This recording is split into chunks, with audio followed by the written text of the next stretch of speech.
तुम बोलना जो लाठी चला आप कार्रवाई कर लो।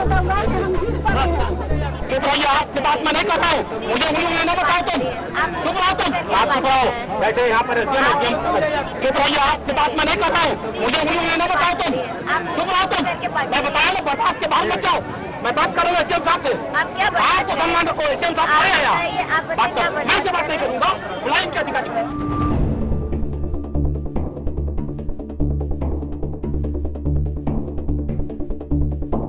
हर आदमी को रोने का हक है, लेकिन अपने आंसू चुहाने के पहले उस 70 साल की औरत को देखना चाहिए जिसको लाठियां मारी गई, उस गर्भवती महिला को देखना चाहिए जिसके पेट में लात मारा गया, वो 10 साल के बच्चे को देखना चाहिए जिसे जो अपनी माँ का हाथ खींच रहा था और उसकी माँ को जबरन जीप में बैठाया जा रहा था और जिस बच्चे को उठा करके फेंक दिया गया, वो फेंका गया तो पत्थर पे गिर के मर भी सकता था, उसके आंसू देख लेने चाहिए। जिन 7 महिलाओं को जीप में लाद करके रास्ते भर गालियां दे करके धमकियां दे करके थाने में पहुंचा दिया गया, क्या अपराध था उनका? वो अपने एसडीएम को पहचानती ही नहीं थी।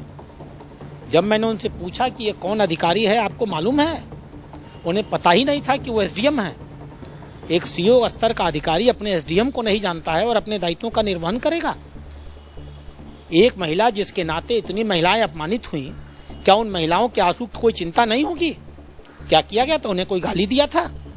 उनको किसी ने माँ बहन किया था? किसी ने उनका शरीर छुआ था? इतना ही तो कहा कि मैं आपसे बात नहीं करना चाहता हूँ, मैं एसडीएम से बात कर रहा हूँ, आप बात करने दीजिए, आप बीच में क्यों बोल रही हैं? इसमें बुरा लगने की क्या बात है?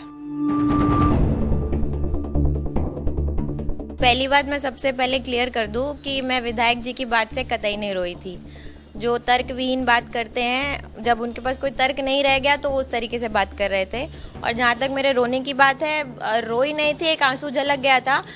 एसपी सिटी सर आए, उन्होंने मेरा पक्ष रखा कि आप जैसे इतना जोर जोर से बोल रहे हैं, महिलाओं के साथ बातें हुई, आपको सीओ गोरखनाथ की चोट नहीं दिख रही? वो महिला अधिकारी नहीं है।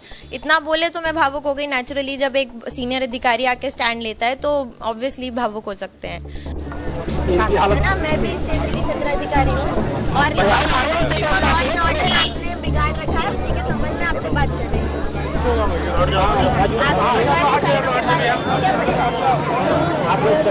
रास्ता रोक के आपने